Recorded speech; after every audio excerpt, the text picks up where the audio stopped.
Time to get into some Seattle Seahawks news and rumors. We're going to start off first with KJ Wright, who actually might be the team's biggest free agent or player that's going to test the free agent market. Yeah, Shaquille Griffin, who may be tagged, is also, I think, in that conversation. Correct. Wright's coming off of a very good year for the Seahawks, and he made it very clear he wants to play. He also went full third person and said it would be a great investment if they invest in KJ and bring him back in the building, which I love the attitude, buddy. You're a linebacker. It's fine. I mean, he's been on this team for 11 years. He's done so many great things. This is a player that I think the Seahawks need to figure out a way to bring him back. You say that. I do. Look, KJ Wright was awesome this year. I don't want to undersell just how good I think Wright played. You know how I feel about Bobby Wagner. Oh, I know. I'd argue the best linebacker in the NFL. There was a stretch of games this year, early on, where KJ Wright was actually the team's best defensive player. Okay. That's how good he was playing. The numbers very much bear that out. He played a little bit different role, a little bit more along the line of scrimmage at times because of so many injuries up front, kind of more of that Sam linebacker role.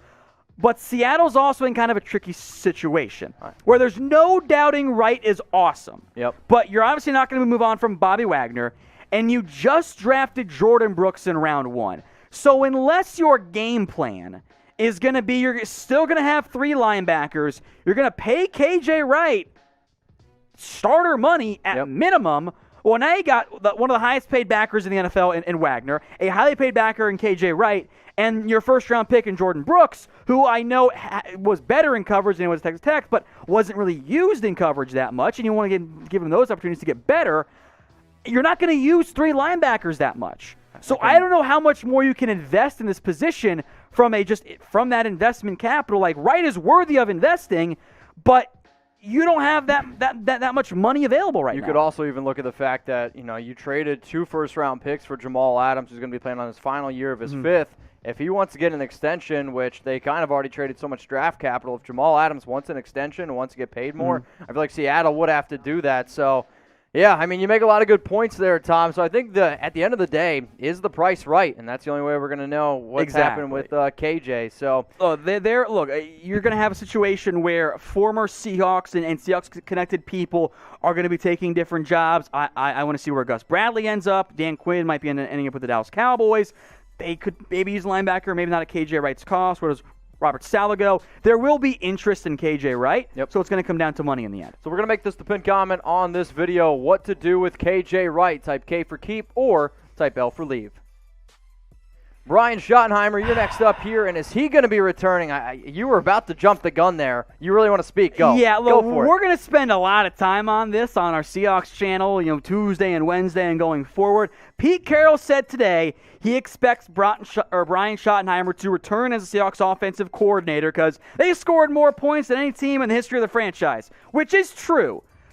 But that's not the takeaway that you should be having here because the Seahawks offense, oh, yeah, they began the year hot. And then they pooted out the rest of the way. Like, it was bad. Like, they fell apart. And for me, the question I'm trying to answer is this.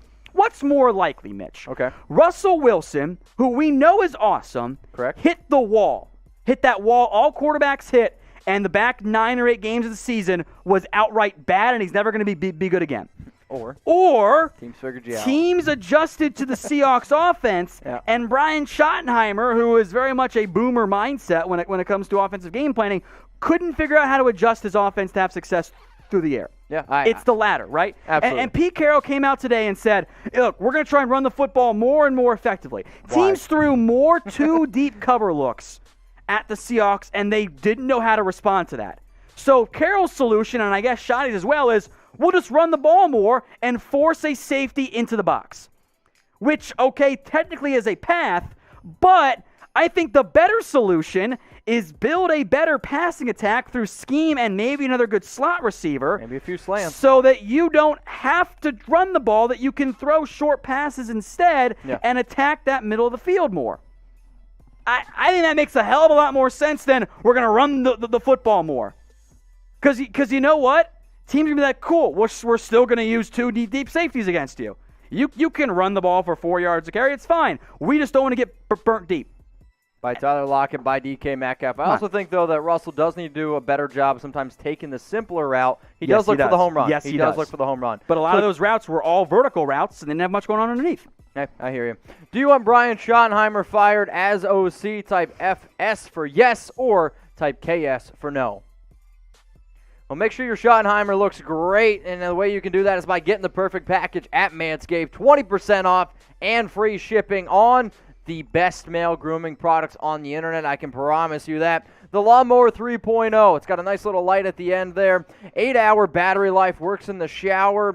The only tugging that you will find from this product later on is the later on tug.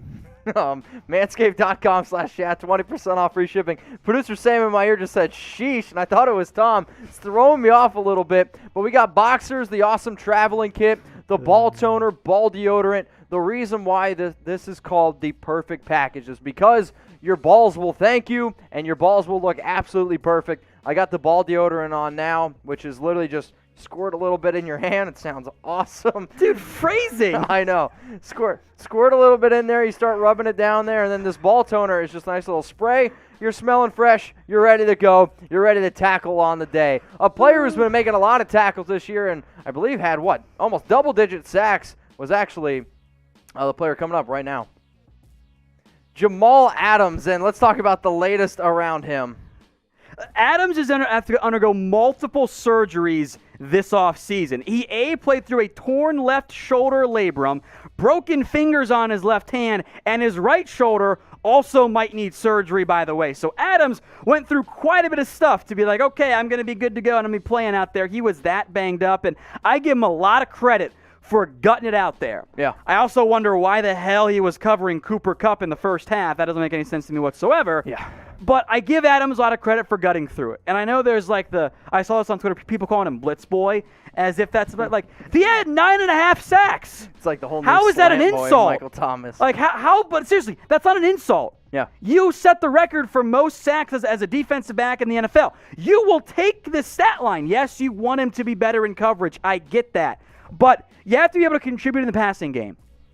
9.5 sacks is contributing, man. Oh, absolutely. That is good. So, look, I get that you want more out of Adams in coverage. I do too. But as a box player in that linebacker safety mold, there aren't very many better ones. And we can go back and forth about the cost of the trade if we want. Adams was damn good this year for Seattle overall. Absolutely. I thought he played well, and I think he was, even though the end result was not worthwhile, what they got so far out of Adams looks to be pretty close to it. So we want everyone watching right now to grade Jamal Adams this season. If you think he was absolutely incredible, give him an A grade. You guys have all been to school, right? Right? B, C, D, or F, grade Jamal Adams this upcoming season. And if there's any diehard Seahawks fans out there, make sure you guys subscribe to our channel, youtube.com/SeahawksTV. Tom, what's your grade for Jamal Adams this season? I'm going to give him a B. Again, you missed some time, but injuries, he played through it. I'm not going to leave him too much there. I just want a little bit more in coverage, but he was really good this year. Adams, I think, is a long-term piece if, of course, they want to pay him.